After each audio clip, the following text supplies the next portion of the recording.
Trade, tariffs, farm bill, and NAFTA. So much going on in agriculture. We caught up with American Farm Bureau's Andrew Walmsley for more.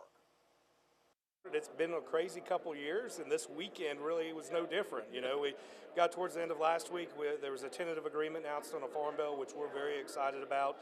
Been pushing hard to get that done this year. You had the USMCA agreement formally signed. Obviously, we're still more work to be done with the new Congress on that. And then we're cautiously optimistic on the announcement between China and U.S. and President Trump's weekend in Argentina. Hopefully get more details on what that actually means, but definitely a step in the right direction.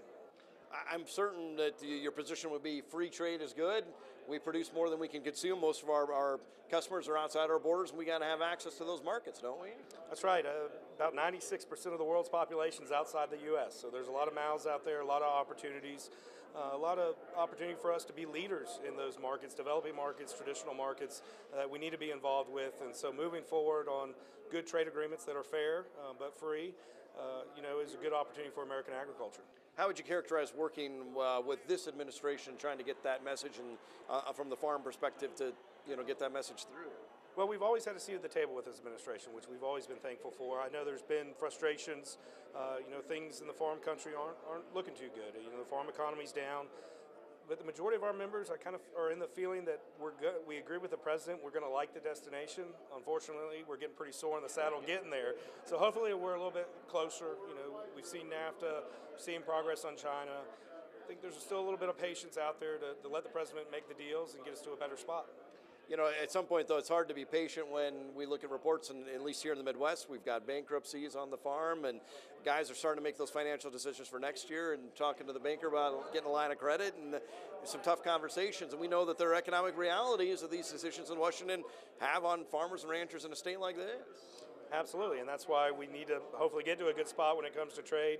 But one of the near-term things that Congress can do, Washington can do, is get a farm bill done, some 5 years of uncertainty to take some of the uncertainty that's out there, that we have those good risk management programs available for farmers and ranchers. A lot of details remain to be seen on all of these issues. The farm bill, do you get the sense that this is going to look more like the House version of the bill or the Senate version? Which way do you think we're probably going to end up here? Well, I think it's going to depend on the title. I mean, overall, this farm bill is much more evolutionary than revolutionary. I think the committees have maybe taken some of the best pieces from the Senate bill and the House bill in the commodity title, plussing up ARC and PLC, seeing those improvements. I think on some of the bigger reported items like nutrition, it's probably going to look more like the Senate than the House bill. So probably a little more bipartisan, and hopefully, would you be optimistic to get that through before the end of the year? We do. We're pretty optimistic. If there's a deal, you're thinking you have the votes, you got the bipartisan votes.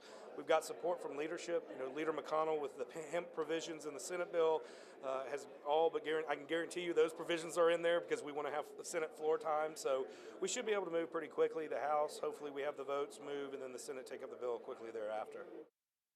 We'll get our Grow Weather Outlook up next, and later we saddle up for the day in the life of a Sandhills rancher.